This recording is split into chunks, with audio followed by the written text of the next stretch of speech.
For today's video na pod mga dudes no, isa ka special na event ang atong apilan karon no. Ang Solidarity Walk para kay Tatay Digong.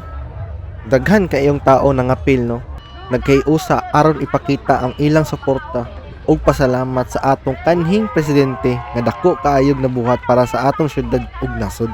Lang po mo, panangitan, organisasyon, youth organization, mga toda, drivers and operators association, advokasyon sa mga negosyante, kung uban pang mga individual, kung asa tayo nga nagpuyo, mamaliw dito ko na sa kaugalingon na itong mga distrito, natay mga aside na mga marshal, na mugwarda sa ato ang rank, mugwarda sa ato ang anay, kay po sugot ang kabilis, at siratakya po ng Davao City, na padayon ng hulga, ang ito nilang balay sa mga.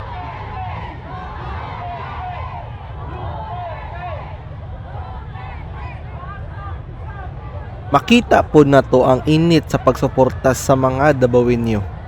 Ang uban nagdala og tarpaulin ug ang tanan nagkahiusa alang sa usa ka mensahe. Bring him home, Tatay Digong.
Mga Davaoenyos, Maraming salamat po sa inyong suporta.